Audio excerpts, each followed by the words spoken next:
Nanda Yashoda Jaya Jaya Gopala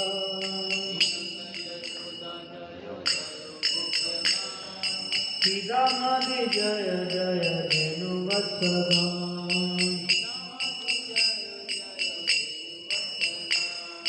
Sridhamadi Jaya Jaya Dhenu Vatsala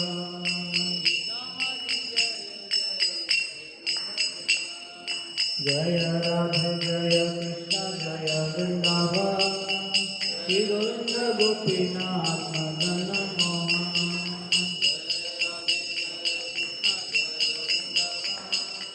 Shri Govinda Gopinath Madana Mohan Jaya Vrishabhanu Jaya Krishna Sundari Jaya Purnamati Jaya Abhiranagari Jaya Jaya Gopishwara Vrindavanama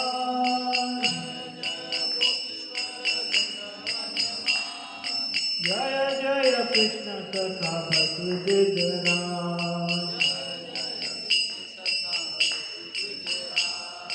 Jaya Jaya Krishna Sakha Bhakti Vijayan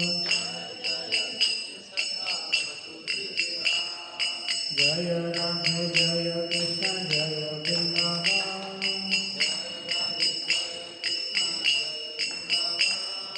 Shri Govinda Gopinath Madana Mohan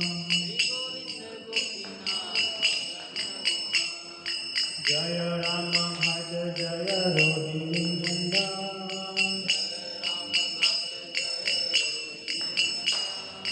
Jaya Jaya Vrindavana Vasi Atana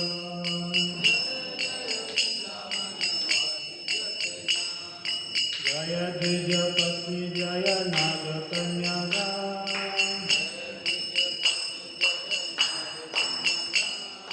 Bhakti Teja Hara Kale Govinda Charan Bhakti Teja Hara Kale Govinda Charan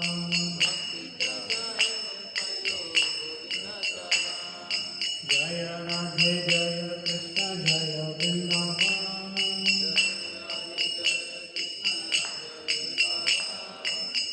Shri Govinda Gopinath Madana Mohan Jaya Rasa Mandal Jaya Radha Jaya Rasa Mandal Jaya Jaya Radha Shyam Jaya Jaya Rasa Leela Sarva Manoram Jaya Jala Ujjala Rasa Sarva Rasa Sar पार किया भावे जहाँ ब्रजत प्रचार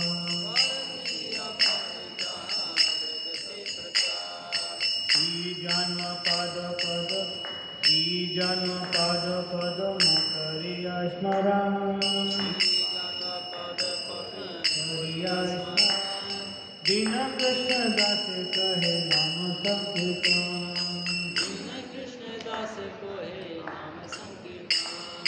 Jaya Radhe Jaya Krishna Jaya Vrindavan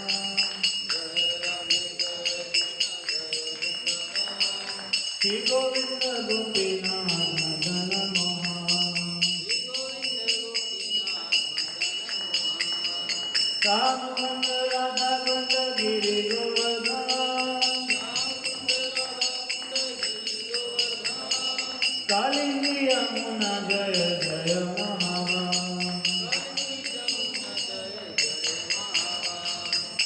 Rishi Ghata Vansi Bhatta Dvadasatana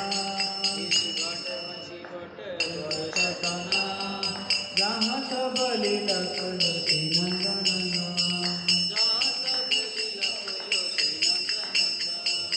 Hare Krishna Hare Krishna Krishna Krishna Hare Hare Hare Ram Ram Hare Hare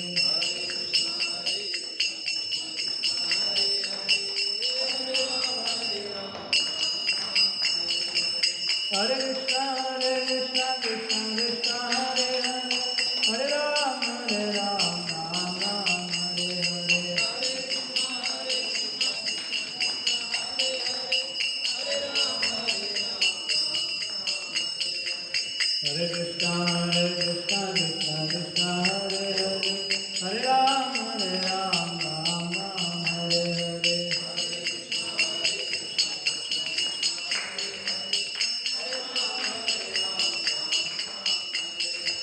Hare Krishna, Krishna Krishna, Hare Hare. Hare Ram, Ram Ram, Hare Hare.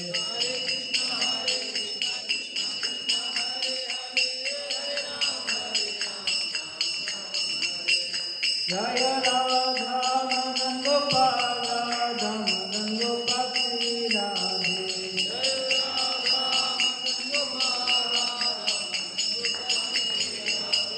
Jaya Nitai Chan Gosundar, Nitai Chan Jaya Gosundar.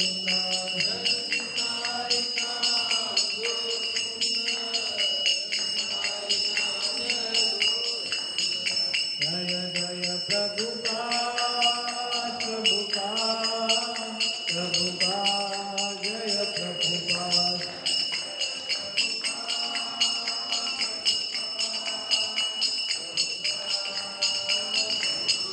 Nitai Gaura Hari Bol, Hari Bol, Hari Bol, Hari Bol.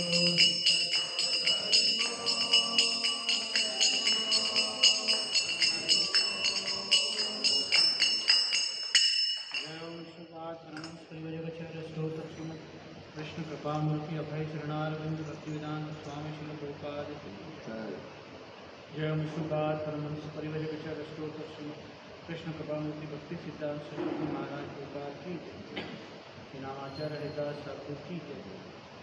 प्रेम से कहो जय श्री कृष्ण चैतन्य प्रभु नित्यानंद श्री अद्वैत गदाधर शिवशादि गौर भक्तवृंद श्री राधा कृष्ण गोपीनाथ श्याम कुंड राधा कुंड गिरी गोवर्धन मथुरा वृंदावन धाम की श्री पुरुषोत्तम क्षेत्र जगन्नाथ की धाम की श्री नवदीप मायापुर धाम की श्री अयोध्यापुरी धाम की श्री द्वारकापुरी धाम की श्री पंढरपुर धाम की अनंत कोटि वैष्णववृंद की सभी एकत्रित भक्तों की जय जयकार हरे कृष्ण। सभी एकत्रित भक्तों की जय जयकार हरे कृष्ण। सभी एकत्रित भक्तों की जय जयकार हरे कृष्ण। श्री गुरु वैष्णव हरे कृष्ण।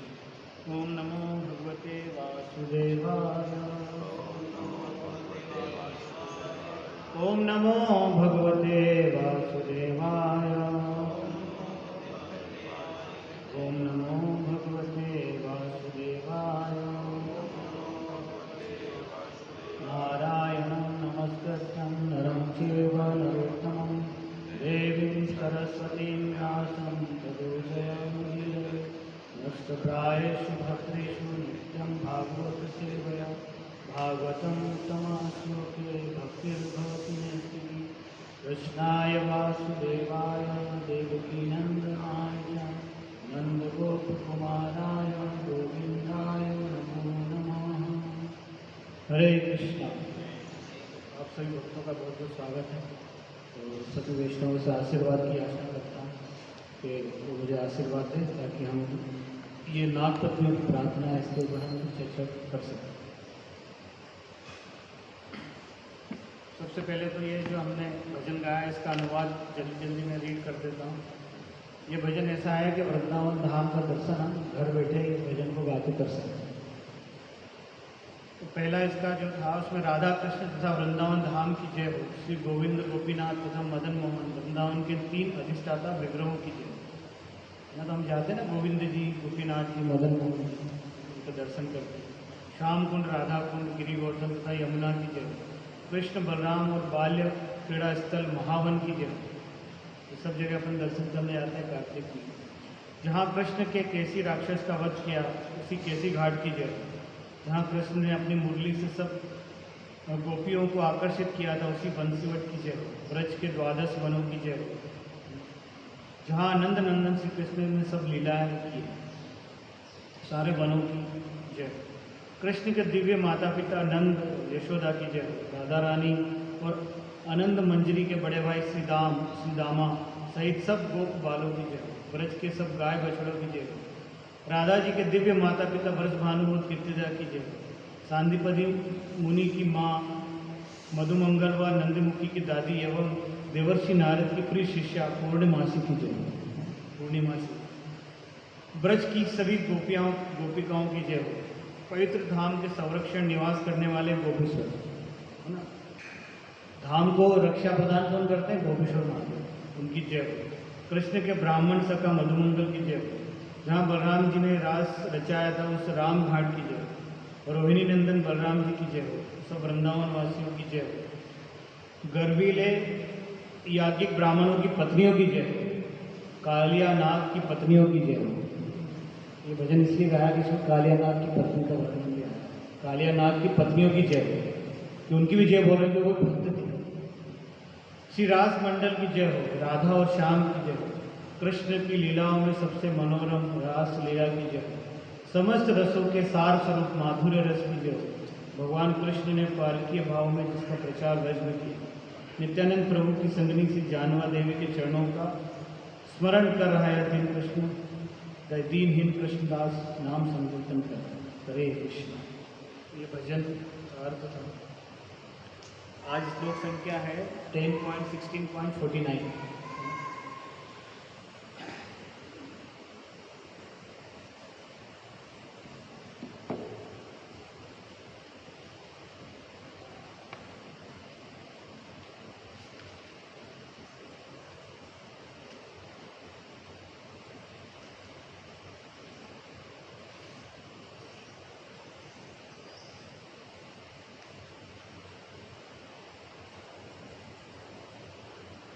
त्वां हस्य जन्मात् स्थितो संयमान् विभो।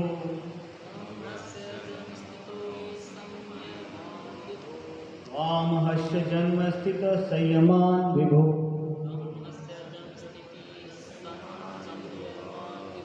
गुणेर गुणेर निहो कृत काल शक्तिधृक।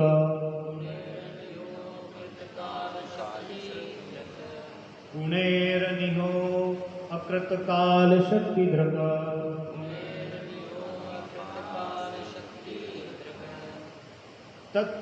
तत्तत्स्वभावान् प्रतिबोधयत सता।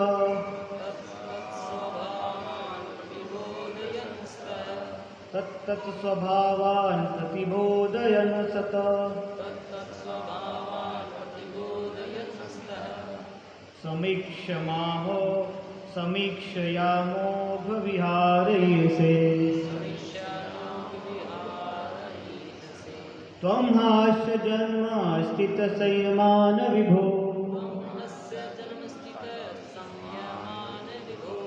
त्वं हास्य जन्म स्थित संयमान विभो। गुणैरनिहो कृतकाल शक्तिधृक। तत्त्वस्वभावान् प्रतिबोधयन् सता। तत्तत्स्वभावान् प्रतिबोधयन् सता। समीक्षयामेघ विहारयसे। आप लोग दोहरा सकते हैं। त्वं हास्य जन्म स्थित संयमान विभो। गुणैर्निहो कृतकाल शक्तिधृक। तत्तत्स्वभावान् प्रतिबोधयन् सता। समक्षयामोघविहारयसे।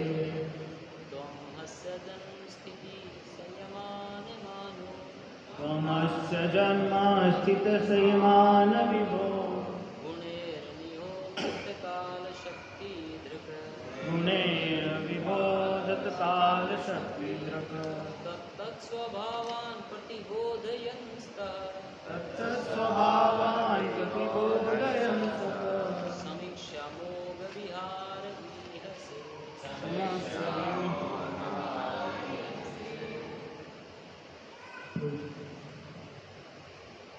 आप करो।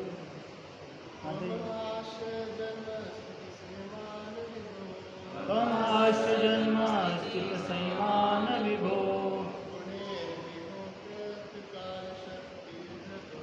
गुणैर्निहो काल शक्ति द्रक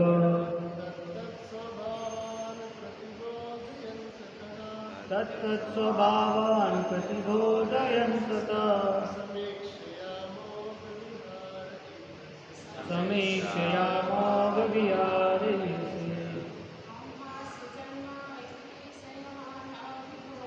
त्वमाच जन्म स्थितसंगमान विभो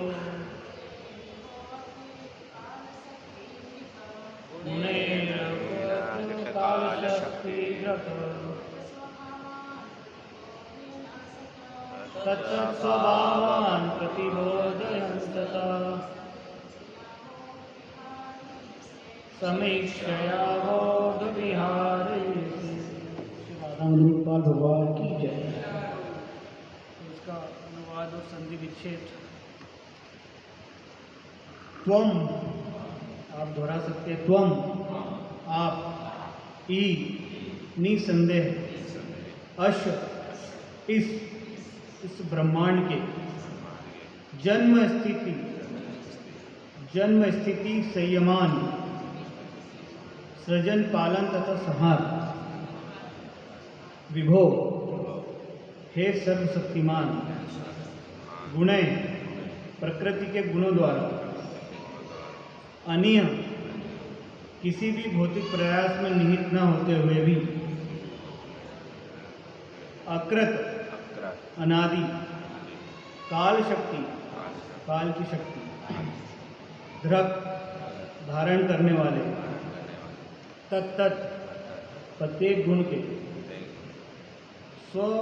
स्वभावान लक्षणों को प्रतिबोधयन जागृत करते हुए सतह सुप्त अवस्था में रहे समीक्षया अपनी चितवन से अमोघ विहार अमोघ क्रीड़ाओं वाले इसे आप कर्म करते हैं। अनुवाद और तात्पर्य श्रील प्रभुपाद जी के शिष्यों द्वारा श्री प्रभुपाद। हे सर्वशक्तिमान प्रभु, यद्यपि आपके भौतिक कर्म में फंसने का कोई कारण नहीं है, फिर भी आप इस ब्रह्मांड के सृजन पालन तथा संहार की व्यवस्था करने के लिए अपनी शाश्वत काल शक्ति के माध्यम से कर्म करते हैं। इसे आप सृजन के पूर्व सुप्त पड़े प्रकृति के प्रत्येक गुण के विशिष्ट कार्यों को जागृत करते हुए संपन्न करते हैं। ब्रह्मांड नियंत्रण के इन सारे कार्यों को आप खेल खेल में केवल अपनी चितवन से पूर्णतः संपन्न कर देते हैं। तात्पर्य संशय व्याधि प्रश्न कर सकते हैं कि परमेश्वर ने जन्म पालन तथा मृत्यु से भरी पूरी भौतिक जगत की सृष्टि क्यों की। यहाँ पर नाग पत्नियाँ संकेत करती है कि भगवान की लीलाएं अमोघ अर्थात त्रुटि रहित है। वास्तव में कृष्ण यही चाहते हैं कि सारे बद्ध जीव उनके द्वारा दिव्य धाम में रहे, उनके साथ दिव्य धाम में रहे, किंतु वे भिलक्कड़ जीवात्माएं जो ईश्वर के इस प्रेम संबंध को द्वेष की दृष्टि से देखती है, उन्हें भौतिक जगत में आना पड़ता है और काल की स्थितियां भोगनी पड़ती है।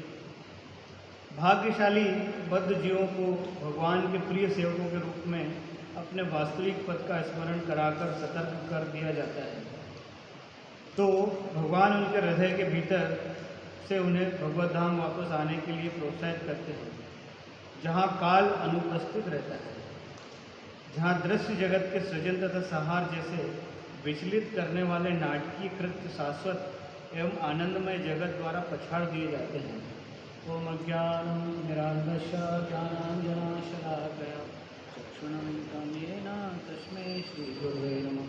श्रीचैतन्यमनोभीष्टं स्थापितं येन भूतले स्वयं रूपकलामयं ददाति स्वपदान्तिकं। वन्दे श्रीगुरु श्रीयुतापदकमलं श्रीगुरून् वैष्णवांश्च श्रीरूपं साग्रजातं सगणरघुनाथान्वितं तं सजीवं साद्वैतं सावधूतं परिजनसहितं कृष्णचैतन्यदेवं श्री राधा कृष्ण पादान सगण ललिता श्री शाखान्वितस्य हे कृष्ण करुणा सिंधु दीनबंधु जगत्पते गोपेश गोपिका कांत राधा कांत नमस्ते तप्त कांचन गौरांगी श्री राधे वृंदावनेश्वरी वृषभानुसुते देवी प्रणमामि हरिप्रिये वाञ्छाकल्पतरुपश्च कृपा सिन्धुभयश्च पतितानां पावनेभ्यो वैष्णवेभ्यो नमो नमः। जय श्री कृष्ण चैतन्य प्रभु नित्यानंद श्री अद्वैत गदाधर शिवासादि गौरभक्तवृंद। हरे कृष्णा कृष्णा कृष्णा हरे हरे हरे राम राम राम हरे हरे। नमो विष्णुपादाय कृष्णपृष्ठाय भूतले श्रीमते भक्तिवेदांत स्वामी नामिने नमस्ते सरस्वती देवी गौरवाणी प्रचारिणे निर्विशेष शून्यवादी पाश्चात्य देशतारिणे।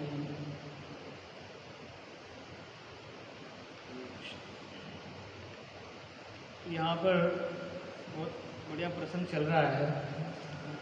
नाग पत्नियाँ प्रार्थनाएं कर रही है भगवान से। क्यों कर रही प्रार्थनाएं?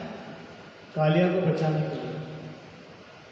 तो श्रीमद् भागवतम में बहुत सारी प्रार्थनाएं बताई गई, जैसे कि कुंती महारानी भगवान से प्रार्थना करती है, ब्रह्मा जी भगवान से प्रार्थना करते हैं, नारद जी भगवान से प्रार्थना करते हैं, और गजराज क्या नाम था उनका, गजेंद्र, वो भगवान से प्रार्थना करते हैं। नाग पत्नियाँ प्रार्थना करती, गोपियाँ भगवान से प्रार्थना करती गोपियों गीत के रूप में। प्रहलाद महाराज भगवान से प्रार्थना करते हैं। तो पूरा भागवतम प्रार्थनाओं से भरा रखा है। तो ये प्रार्थनाएं भगवान की प्रसन्नता के लिए, भगवान का गुणगान करने के लिए। तो भगवान का गुणगान हम करेंगे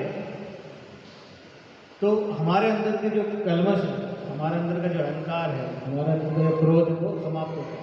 तो कालिया की जो लीला है उसमें कालिया नाग की तो सबने सुनी होगी लीला। तो भगवान क्या करते हैं, उसके फनों पे नृत्य करते हैं।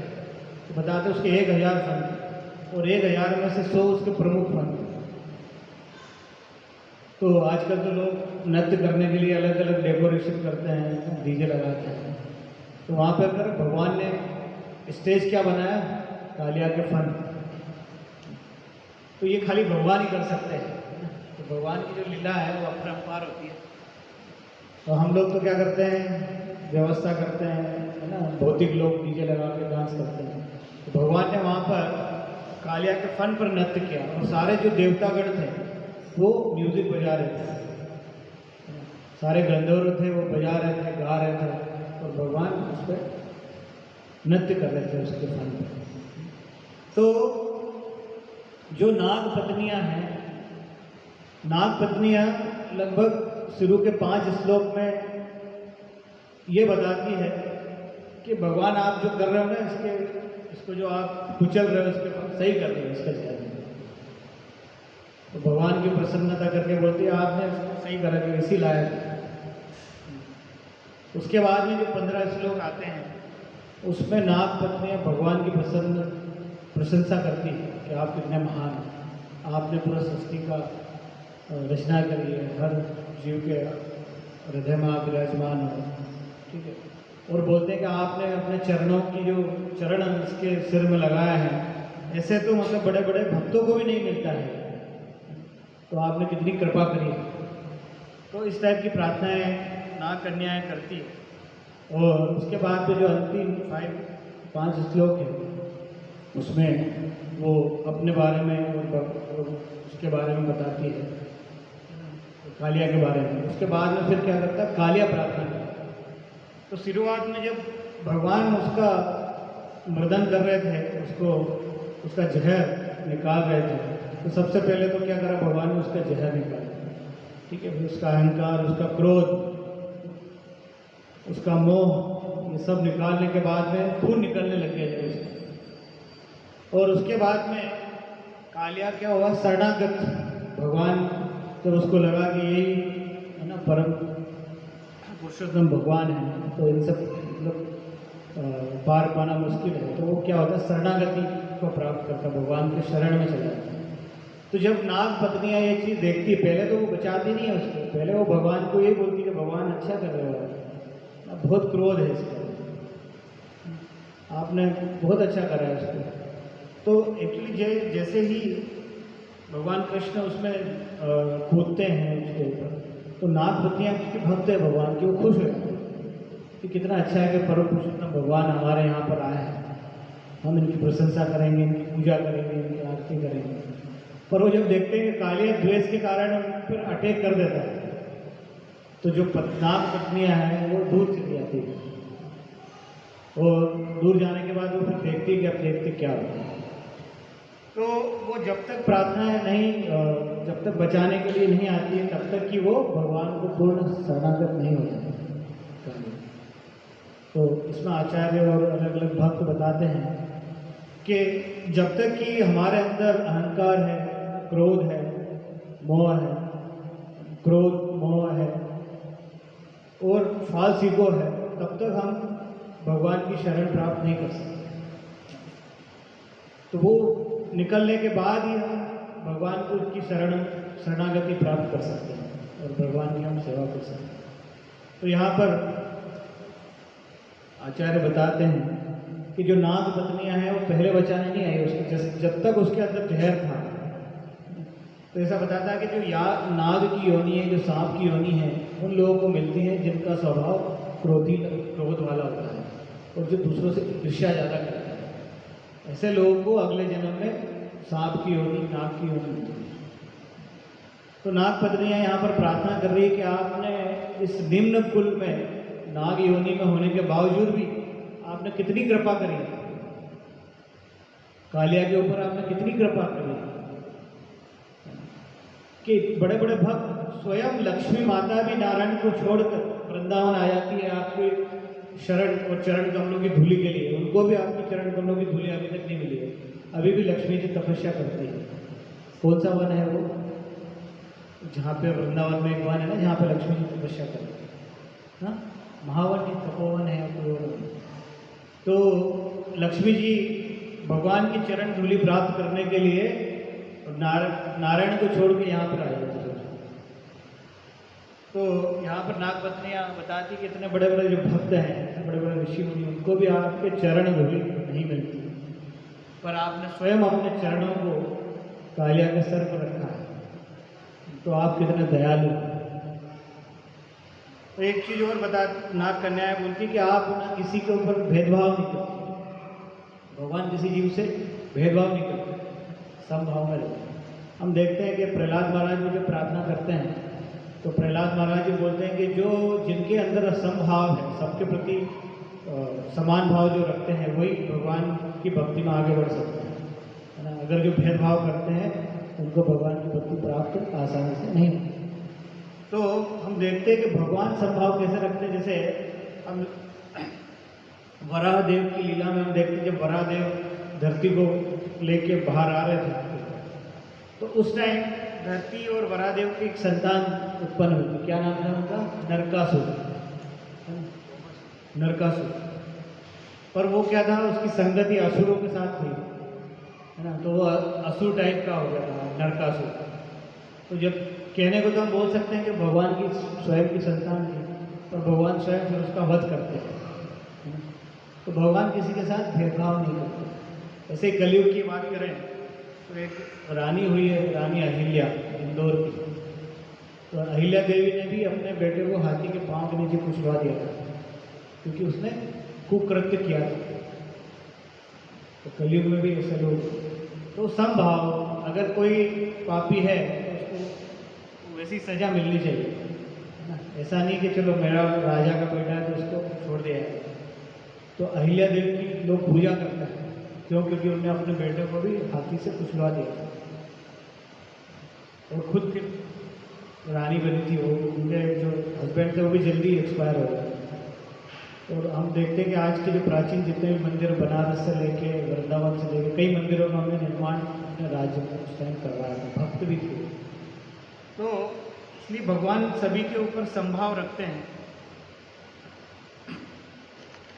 और यहाँ पर एक और बात आती है कि जैसे शुरुआत में जब भगवान ने जंप करके कालिया के ऊपर वो गए तो सबसे पहले तो कालिया ने सोचा इनको जकड़ लेता हूँ अपने फन में, पर वो नहीं जकड़ पाया। फिर भगवान उसके फन के ऊपर जब अपना चरण कमल रख रहे थे तो वो चरण कमल उसको इतने भारी भारी लग रहे थे कि जैसे धरती का पूरा बोझ उसके फन पे आ गया। क्यों? क्योंकि उसके अंदर भक्ति नहीं थी। उस टाइम उसमें वो भगवान की शरणागति नहीं, उस टाइम वो क्रोध में था, ईर्ष्या में था, भगवान से वो युद्ध करना चाहता था। तो उस टाइम भगवान के जो चरण कमल है वो उसको एकदम भारी धरती के समान महसूस हो रहे थे। उसके बाद में जब उसका सारा जहर निकल गया, उसकी ईर्ष्या, उसका अहंकार, उसका क्रोध, सब कुछ जब भगवान ने खत्म कर दिया और वो मरणासन स्थिति में हो गया, फिर उसके मुंह से जब खून निकलने लगा, उसके बाद फिर जब नाग पत्नियां जब आती हैं उनको लगता है कि उनको लगा कि अब जो है ये कालिया जो समझ गया है, इसने भगवान की शरणागति ले ली, फिर वो भगवान से प्रार्थना करने के लिए। उसके बाद फिर भगवान अपने चरणों को उसके सिर पर रखते हैं। तो जब उस टाइम में जो कालिया के ऊपर जो चरण भगवान रख रहे थे वो कमल की फूलों की पंखुड़ियों के समान लग रहे थे। तो भगवान जिन लोगों के अंदर पाप होते हैं या फिर जो तमोगुण में होते हैं या ईर्ष्या अहंकार से पूरित होते हैं, उनके लिए भगवान बड़ा कठोर होते हैं।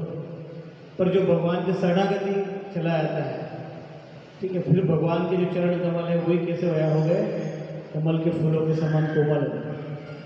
तो यहाँ पर नाग पत्नियाँ जब प्रार्थना करने लगी तो उसके बाद में हमारे जो स्वामी हैं उनको आप छोड़ दो, क्योंकि अब इनका जो क्रोध है, इनका जो अहंकार है वो सारा खत्म हो गया। अब इनको उनके अंदर कुछ ऐसा नहीं बचा, ये आपके पूर्ण शरणागति में है। तो भगवान फिर कालिया के ऊपर कृपा करते हैं और कालिया को छोड़ देते हैं। तो उसी में ही, इसी प्रार्थना में ही यहाँ पर जो नाग पत्नियाँ हैं वो बोल रही है भगवान आप सर्वशक्तिमान हैं। और तो बता रहे हैं कि भौतिक कर्म में फंसने का कोई कारण नहीं है। तो कई लोग बोलते हैं, तो मायावादी लोग बोलते हैं कि भगवान जो है वो जन्म लेते हैं, भगवान की भी मृत्यु होती है, भगवान ने भी शरीर छोड़ा है, जबकि भगवान की लीलाएं वो दिव्य होती है। वो भगवान को एक्चुअली शारीरिक रूप में देखते हैं, इसलिए उनको मायावादी बोलते हैं। तो यहाँ पर ये बता रहे हैं कि आपने भौतिक सृष्टि की रचना करी है, पर आप फिर भी इनसे परे हो। और भगवान ने कैसे करी भौतिक सृष्टि की रचना? अपनी काल शक्ति के थ्रू, अपनी शक्ति के थ्रू भौतिक संसार की रचना भगवान ने करी। तो हम भागवतम में देखते हैं कि जो भगवान ने सृजन किया तो सबसे पहले ब्रह्मा जी आए। तो कई लोग बोलते हैं ब्रह्मा जी ने सृष्टि की रचना की, पर उनके पीछे कौन है? उसके पीछे तो भगवान ही है। जैसे हम देखते हैं कि अगर एक जेल है, उसमें जेलर है, वो जेल की व्यवस्था देखता है, पर जो राजा है, राजा के अंदर ही आता है ना वो जेलर भी, और उस जेल में बहुत सारे कैदी हैं। अब मान लो जेल जो राजा है वो निरीक्षण करने आया जेल में, तो वो कैदी तो नहीं हो गया। तो ऐसे ही यहाँ पर जो नाग पत्नियाँ बोल रहे हैं कि आपने सृजन तथा सवार करने की व्यवस्था करी है अपनी काल शक्ति के कारण, पर आपके ऊपर उसका प्रभाव नहीं है। भगवद गीता में भी भगवान बताते हैं कि मैंने सृष्टि की रचना करी है, सारे 3 गुणों को मैंने प्रकट किया, पर उन 3 गुणों में मैं नहीं,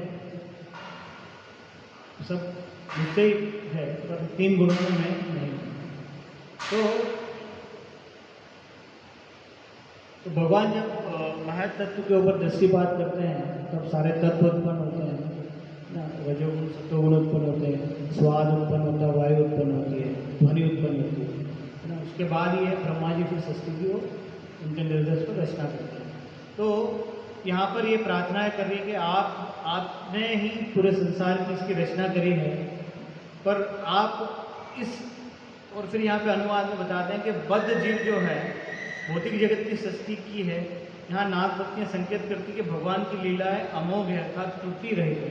तो भगवान की लीलाओं में कोई त्रुटि नहीं है। वास्तव में कृष्ण यही चाहते हैं कि सारे बद्ध जीव उनके साथ उनके दिव्य धाम में रहें, है ना। तो भगवान एक्चुअली क्या चाहते हैं कि सब भगवान के धाम में रहें। हम लोग भी यही चाहते हैं कि हम भगवान को धाम में रहें। पर हम लोग आए क्यों हैं? क्योंकि हमने स्वतंत्रता प्राप्त करना चाहते थे, स्वतंत्र होना चाहते थे, भगवान से ईर्ष्या करके हम भी इंजॉय करना चाहते हैं, इसलिए हम इस भौतिक जगत में भेजे हैं। पर भगवान ये चाहते हैं कि सारे जो लोग हैं वो फिर से मेरे धाम में आए। इसके द्वारा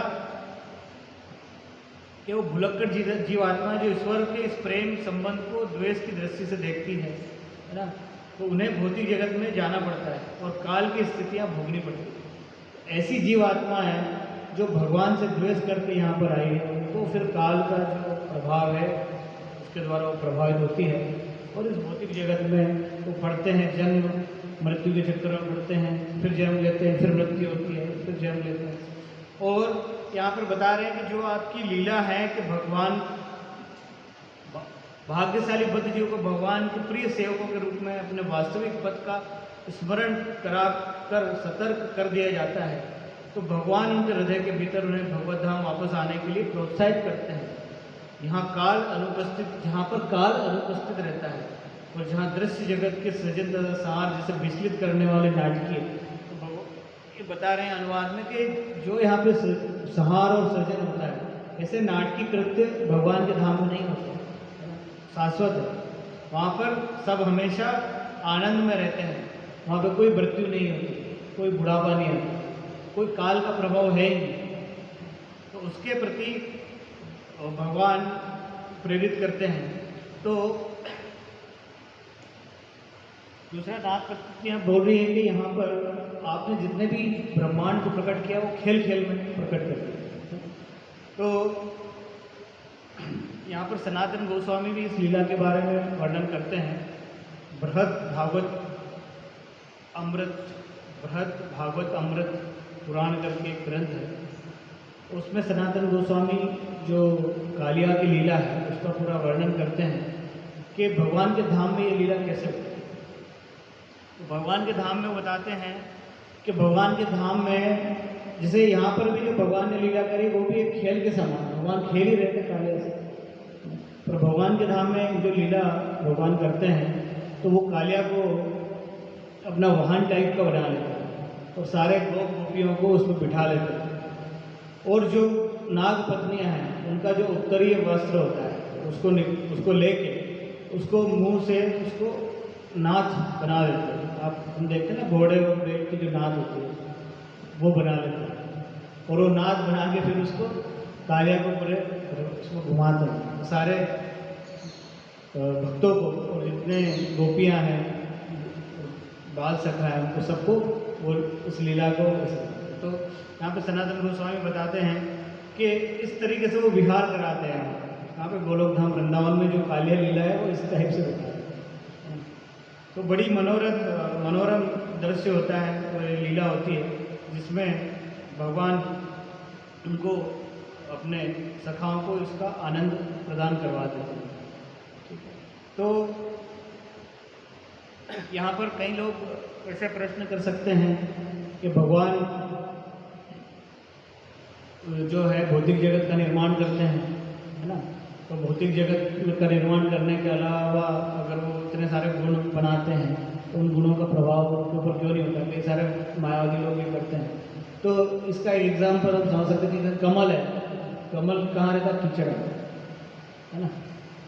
पर कमल के ऊपर कीचड़ का प्रभाव नहीं होता, है ना। ऐसे ही सारे गुण हैं, सारे भगवान प्रकट करते हैं पर भगवान उसके अंदर नहीं होते, भगवान के ऊपर उसका प्रभाव नहीं होता, भगवान शाश्वत रहते हैं। तो ऐसे ही लीला जो है, ऐसे ही प्रार्थना ब्रह्मा जी भी करते हैं। सेम प्रार्थनाएं ब्रह्मा जी भी अर्पित करते हैं, उसमें बताया गया है, वो भी हम प्रयास करते हैं। तो ब्रह्मा जी बताते हैं 8.5.26 में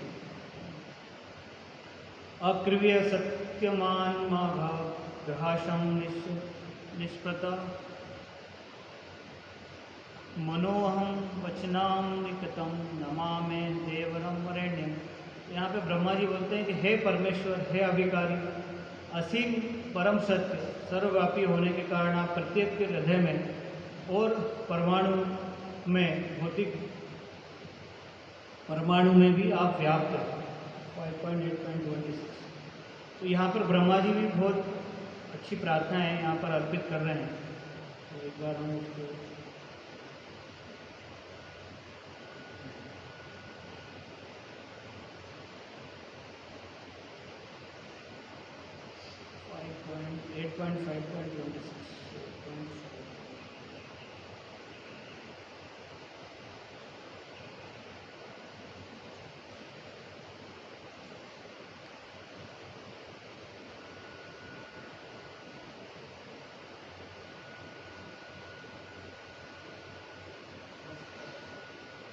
यहाँ पर ब्रह्मा जी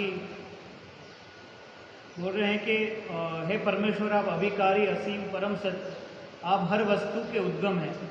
सर्वव्यापी होने के कारण आप प्रत्येक के हृदय में और परमाणु में भी रहते हैं। आप में कोई भौतिक गुण नहीं पाए जाते। निसंदेह आप अचिंत्य हैं।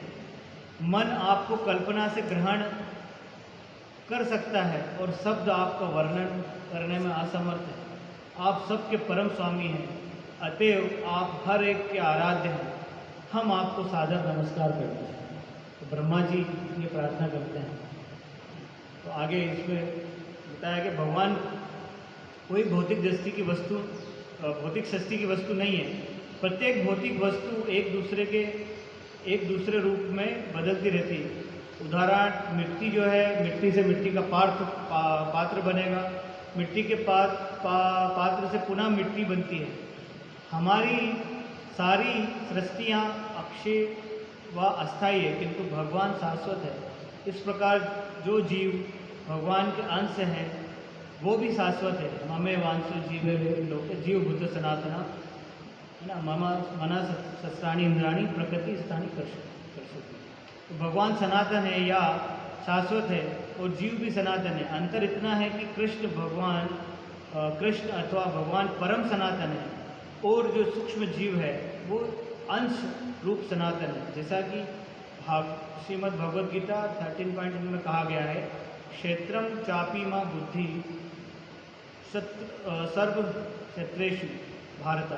यद्यपि भगवान जीव है और सारे वृष्टि भी जीव है, किंतु भगवान जीवों से भिन्न होने के कारण विभु सर्वव्यापी है तथा अनंत है। भगवान हर वस्तु के फल स्वरूप, कारण स्वरूप है। जीव असंख्य है, किंतु भगवान एक है। न तो कोई उनसे बड़ा है, न ही उनके कोई तुल्य है। इस तरह जैसा कि वैदिक मंत्रों से पता चलता है कि भगवान परम पूज्य है। भगवान परम है क्योंकि कोई भी व्यक्ति कल्पना या वाचाल से उनका मूल्यांकन नहीं कर सकता। भगवान मन से भी अधिक वेग से घूम सकते हैं। उपनिषद में एक श्लोक है, उसका बताया गया कि यद्यपि भगवान अपने धाम में स्थित है, किंतु वो मन से भी अधिक वेगवान है और दौड़ने में अन्य सबको पछाड़ सकते हैं। शक्तिशाली देवता उन तक नहीं पहुंच पाते। एक ही स्थान में रहते हुए भी वायु तथा वर्षा की पूर्ति करने वालों को नियंत्रित करते हैं। वे सर्वश्रेष्ठ है। ये उपनिषद से लिया गया है। इस तरह ब्रह्म की तुलना कभी भी अधीनस्थ देव से नहीं की जानी चाहिए, क्योंकि भगवान सबके हृदय में स्थित है, किंतु व्यष्टि जीव ऐसा नहीं है। अतएव जीव की तुलना संवृष्टि में हर एक के हृदय में स्थित हूँ, किंतु इसका अर्थ यह भी नहीं होता कि हर व्यक्ति भगवान के तुल्य है। श्रुति मंत्रों में यह भी कहा गया है कि श्री भागवतम के प्रारंभ में कहा गया कि सत्यम परम धीमहि, सत्यम परम धीमहि। वेद मंत्र कहते हैं कि सत्य, ज्ञान, मन तथा निष्कलम, निष्क्रिय, शांत, निरश्वर ईश्वर सर्वश्रेष्ठ है। यद्यपि वे स्वयं कुछ नहीं करते, फिर भी वे सब कुछ करते हैं। जैसा कि भगवद गीता 9.4 में भगवान कहते हैं, मया तद्विदम सर्व जगत मूर्तिमां मत्यानि सर्वभूतानि न चाहम तेष्वंतिता, कि यह सारा ब्रह्मांड मेरे अव्यक्त रूप में व्याप्त है और सारे प्राणी मुझ में हैं, किंतु मैं उनमें नहीं। हे कुंती पुत्र, प्रकृति मेरी अध्यक्षता में कार्य करती है और समस्त चर तथा अचर प्राणियों को उत्पन्न करती है ना। अपने नियम के अनुसार यह सृष्टि बारंबार उत्पन्न और विनष्ट होती रहती है। भगवद गीता 9.10 में इस तरह भगवान अपने धाम में मौन रहकर भी विभिन्न शक्तियों के द्वारा सब कुछ करते हैं। पराशस्य शक्तिर्विधेय श्रूयते।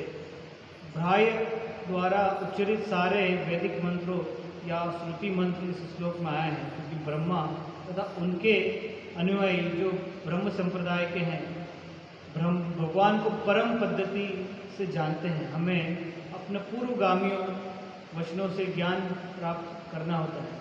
कुल 12 महाजन हैं, जिनमें ब्रह्मा भी एक है। तो हम लोग ब्रह्मा जी की परंपरा से अतएव ब्रह्म संप्रदाय के नाम से जाने जाते हैं, क्योंकि भगवान को जानने के लिए देवता ब्रह्मा जी का अनुसरण करते हैं। अतः हमें भी भगवान को समझने के लिए गुरु परंपरा का पालन करना चाहिए। तो इस प्रार्थना में भी ब्रह्मा जी ने सारी चीज़ बताई है कि भगवान सर्वश्रेष्ठ है। तो कई लोग बोल सकते हैं ब्रह्मा जी ने सृष्टि की रचना की, पर ब्रह्मा जी को किसने बनाया? भगवान ने। तो इस प्रकार से यहाँ पे नाग पत्नियाँ जो है वो प्रार्थना कर रही हैं कि भगवान आपने ही सारे सृष्टि की रचना करी है, पर आप इनके गुणों से प्रभावित नहीं, आप इससे अप्रभावित हैं। तो यहाँ पर नागपंडियों की जो प्रार्थना है उनसे हमें ये सीखने को मिलता है कि अगर किसी के अंदर जब तक अहंकार है ना, क्रोध वगैरह है, तब तक वो भगवान की शरणागति में नहीं आ सकता। और अगर वो भगवान की शरणागति में आ गया, भगवान के चरणों में आ गया, तो उसके बाद में फिर नागपत्नियाँ प्रार्थना भगवान से करती है। तो इसी प्रकार भौतिक जगत में भी हम देखते हैं कि जब तक हमारे अंदर अवगुण है ना, अगर तमोगुण में है और अगर हमारे अंदर क्रोध है, अहंकार है, ईर्ष्या है दूसरों के प्रति, तब तक हम चाहे कितनी भी माला करते रहें, उसका प्रभाव नहीं होता है। उसका प्रभाव तभी होता है कि जब हमारे अंदर से ये चीज़ें अवगुण हमारे निकलेंगे और उसके बाद ही हम भगवान की शरणागति ग्रहण कर सकते हैं। पर इसका भी अगर हम कोई बोलते हैं कि ये कैसे होगा, तो इसका भी हम प्रयास भगवान के नाम से ही कर सकते हैं। भगवान के जो नाम का प्रभाव है, उसी से ही ये अहंकार और जो हमारा ईगो है, जो क्रोध है, वो हमारा कम हो सकता है और हम धीरे धीरे भक्ति में आगे बढ़ सकते हैं।